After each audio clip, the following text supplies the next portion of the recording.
the urban. Sorry, y'all. This damn thing shut off. The philosophy of Far Cry, which is always like in the wilderness and it's crazy, and obviously there's tons of that here.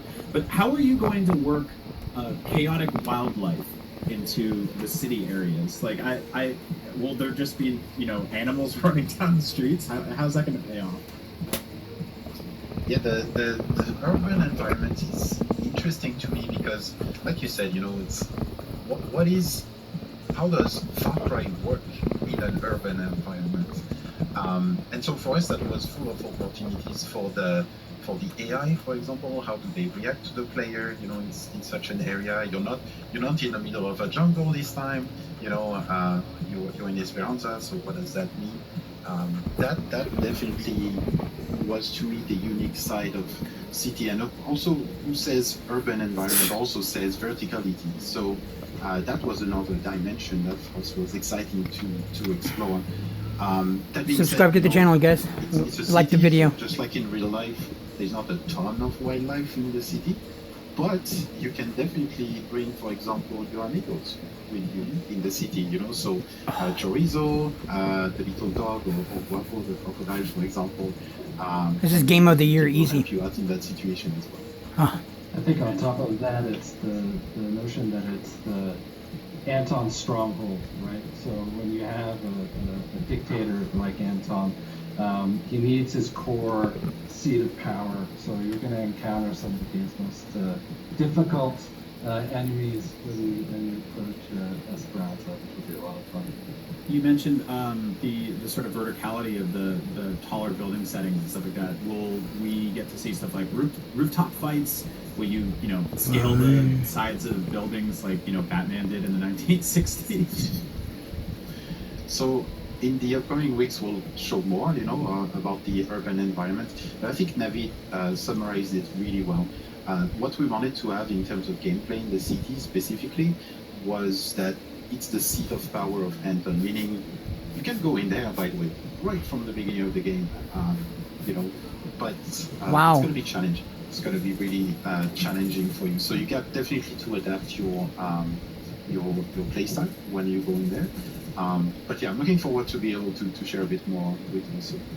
Awesome. Tell me a little bit about sort of your creative process together.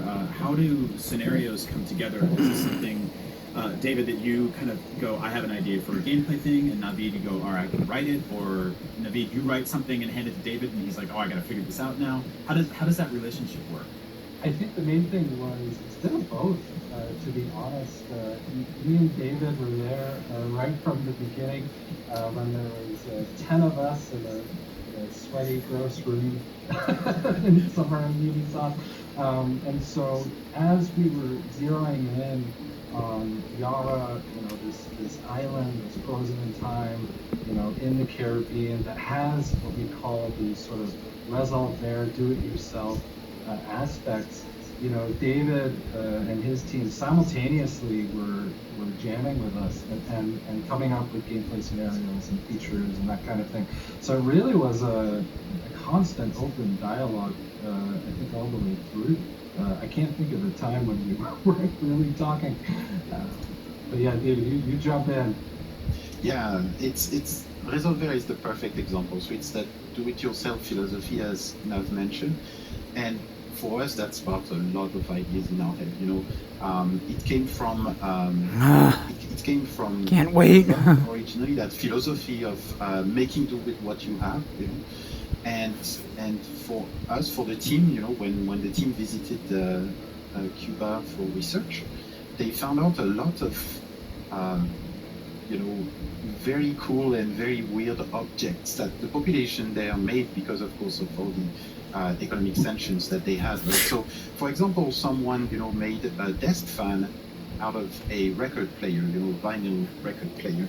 And so when we saw that in terms of design, we were thinking, okay, what does that mean? What could we do that would be cool for vehicles? What could we do with weapons? So you saw, for example, in the trailer, we have a modified nail gun, which is a cool stealth weapon.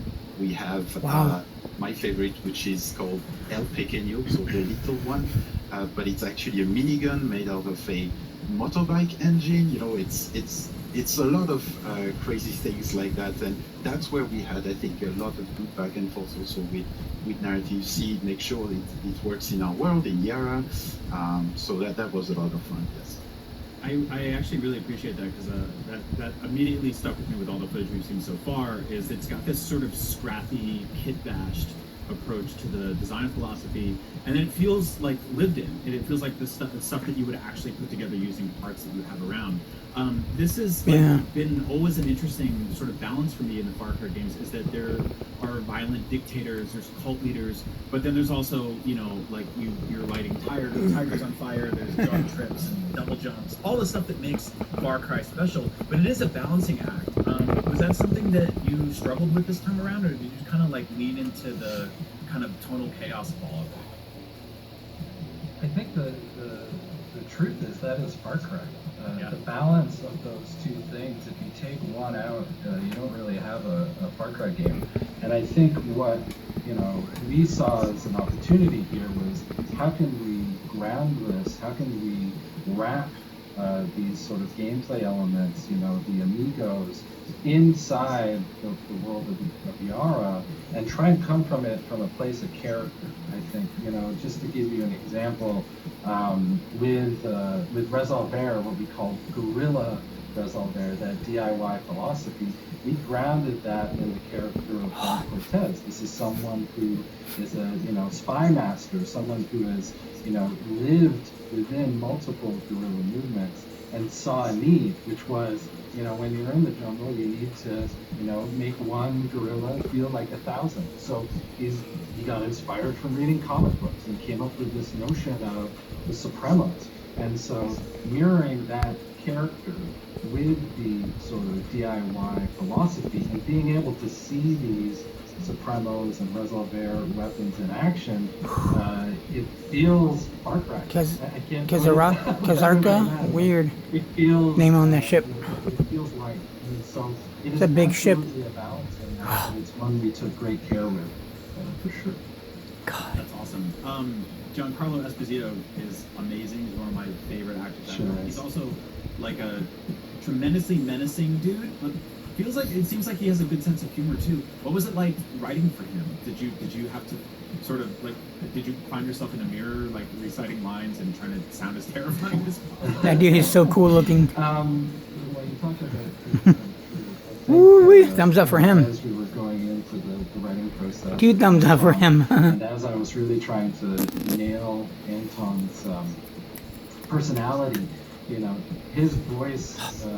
This game is going to be beautiful. Go-to inspiration naturally, and I think what he does, and this, from the moment we met, look, we had a multiple-hour conversation talking about Anton. There was a click, and I think what he brings is that gravitas. He brings that sense of power and duty, and at the same time, he brings this empathy that was something that we really, from meeting with him and talking to him, we really wanted to drill down on, this empathy that he has for Diego, right, as a father. And, so Giancarlo has this ability to balance both committing and ordering these horrific things with being this father that you almost can relate to.